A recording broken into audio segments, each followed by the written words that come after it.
Olivia, I went into your room today and it was a pigsty. Okay, Mom. I have so much that I need to be doing. I've been doing homework. I've been doing online classes. I'm as busy as a bee. Yeah, you're also as deaf as a doorknob because I know I have told you a million times to clean your room. Okay, well, I have a lot going on today, but I'll try to get it done quicker than a knife going through butter. Okay. Hello, I am Mrs. Rhodes. And I'm Miss Rhodes. And today we're going to show you figurative language. And by the end of this lesson, hopefully you will not only understand different types of figurative language, but you will be able to actually identify them. So figurative language is a way of making words and phrases more dramatic or interesting. A lot of times writers use figurative language, so it's just not so boring. Whenever you describe something by comparing it to something else, you're using figurative language. So I'm as excited as a puppy to learn more about figurative language. So a lot of times it will compare two different things that are very different. If you think about it, if you are as excited as a puppy to learn more about figurative language, look at yourself. Are you wagging your tail? Are you barking? No, the only characteristic that you share with that puppy is your excitement. So there are many different kinds of figurative language. There's similes and metaphors, what you saw us using, hyperboles, onomatopoeia, idioms, alliteration, and personification. So those are the 7 most commonly used types of figurative language. So let's get to learning more about each type. A simile uses the words like or as to compare one object with another to suggest that they are alike or similar. So a simile in our example at the start of this video would be, I'm as busy as a bee. Do I actually have black and yellow stripes on my body? Do I actually have wings? No, but bees are busy making honey and flying in and out of the hive, and I'm busy with college classes. So there's another example. He was as busy as a bee. She was silly like a clown. So a metaphor is like a simile, but it compares two things, but it does not use like or as.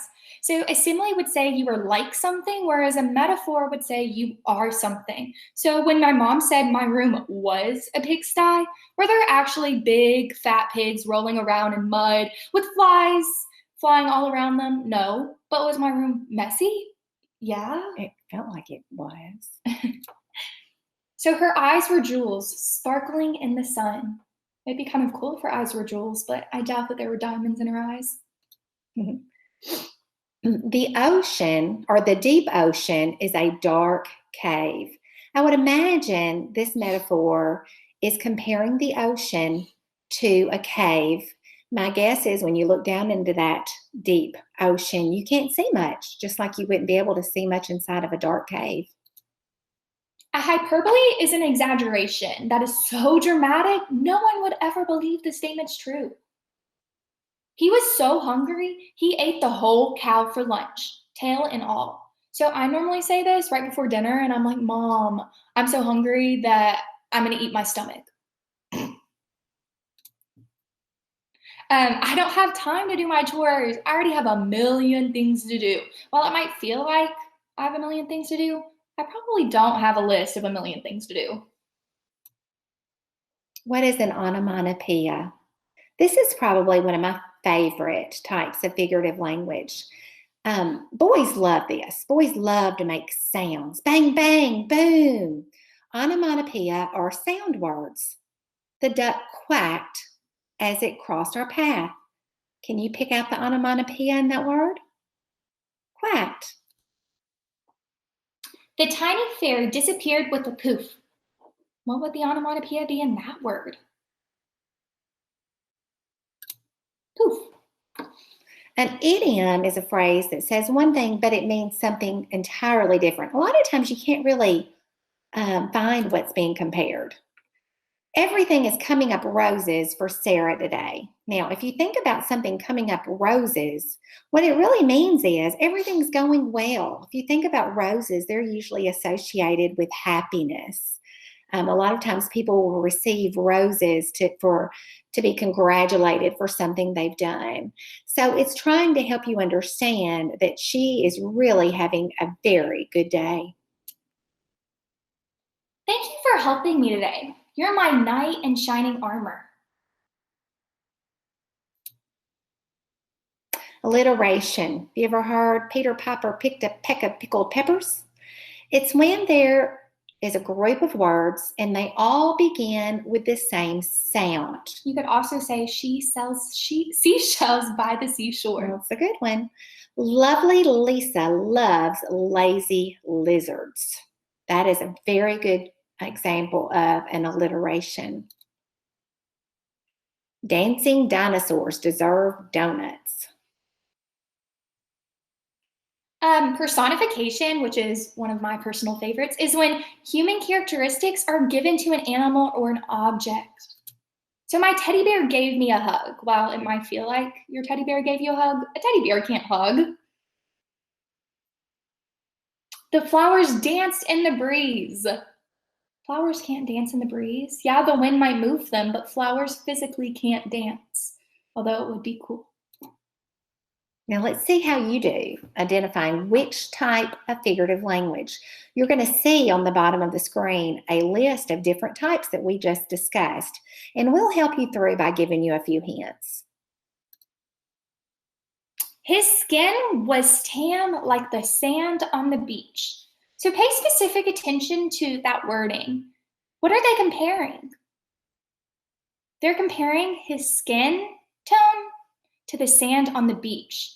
So then let's go back and look at the bottom. What types of figurative language compares two things? And uses like. Yeah. It's a simile. So the sentence uses the word like to compare the color of his skin to the color of the sand. Clever cats catch critters constantly. That's a fun sentence to say. Say that with me. Clever cats catch critters constantly. Notice every single word in that sentence starts with the same letter sound. What do you think it would be? Alliteration. My brother is so skinny, he could be a telephone pole. That's pretty skinny. Could you really be that skinny? I don't think so. What would that be? They're really exaggerating. Yeah, the I brother. think so too. Which one means exaggeration? Hyperbole. So it's an exaggeration because no one's as skinny as a telephone pole. Stella took the time to wave and moo at the passerby. Now, this one actually has two types of figurative language. Can you find them? Well, first of all, you see the cow waving. Has a cow ever waved at you? Can cows wave? Now, the second one might not be quite as easy to find, but pay special attention to the word moo. Have you ever heard a cow make a sound like that? Could we call it a sound word?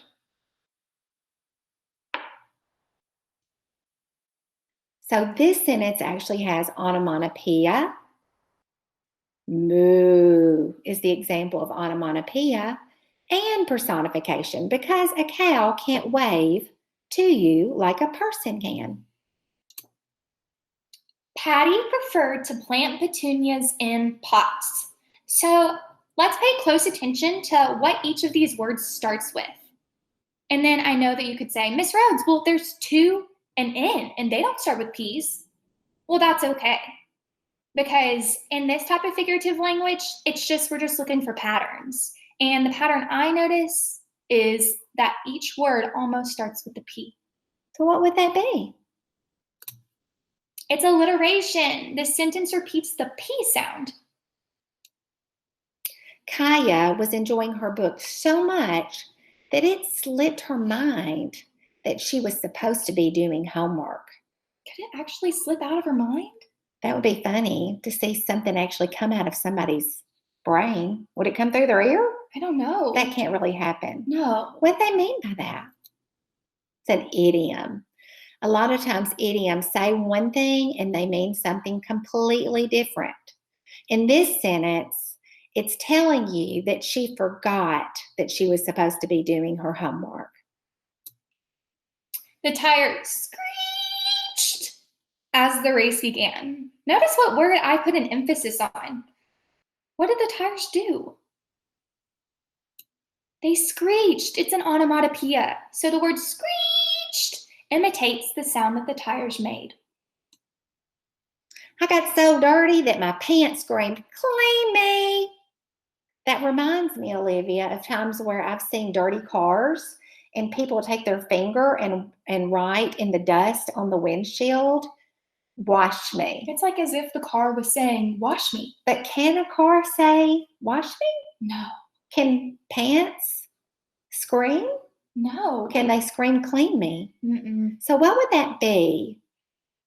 Making pants, which are not human, do something like a human would. Personification.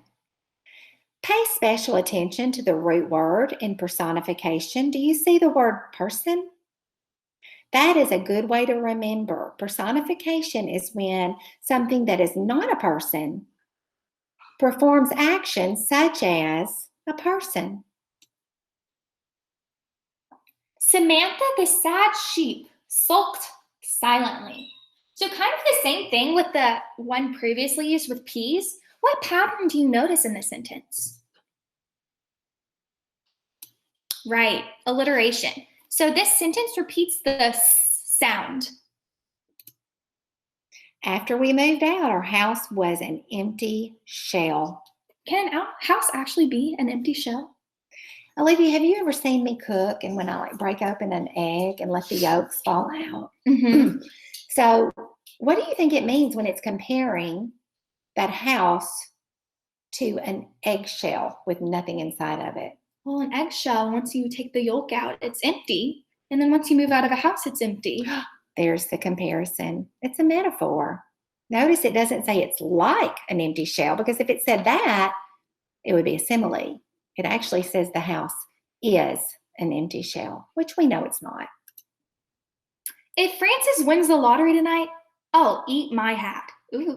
That wouldn't taste very good, No, would it? that would not taste very good. Could you eat a hat? Would you eat a hat? No. So it's an idiom. The phrase, "I'll eat my hat," means that whatever's happening is probably not very likely. It's probably not going to be very likely that Francis wins the lottery tonight. The sun stretched his rays and said hello as he came over the horizon. Ooh. Can a sun say hello? No. Can a sun wear sunglasses? Personification is giving human characteristics to the sun. My mom's perfume was like sweet roses in bloom. Oh, thank you, Olivia. So what is it comparing? Do you see any words that might give you a hint as to what type of figurative language it could be? Like, that's the comparing word. So it's comparing mom's perfume to roses using the word like. The popcorn jumped in my mouth so fast that I ate the whole bowl. Ooh, can popcorn jump? I felt like before food has jumped into my mouth, but that's not really the truth. Popcorn can't jump. Who can jump? People. People can jump. So it's pretending that the popcorn is like a person. Personification. The popcorn can't really jump. It's giving human characteristics to popcorn. Paul was a shining star at the basketball game. It would be cool to see a star going around the court, wouldn't it? Yeah. But he couldn't be. It is comparing Paul to the shining star, but it's not using like or as. So what do you call it when it compares two things without using like or as? A metaphor. Exactly. My pencil was as sharp as a razor, slicing the paper with every move. What is it comparing? Sounds like it's comparing the pencil to a razor. Do you see any key words that might give you a hint as to what type of figurative language is being used? As. It's a simile. So the sentence is comparing a pencil to a razor using the word as. I was so hungry I could have eaten a million donuts. Oof. If you ate a million donuts, could you even eat a million donuts? Well, I'd like to try, but I don't think it's possible. What would that be? That couldn't really happen. That's exaggerating. I think so too. Which one uses exaggeration? Hyperbole.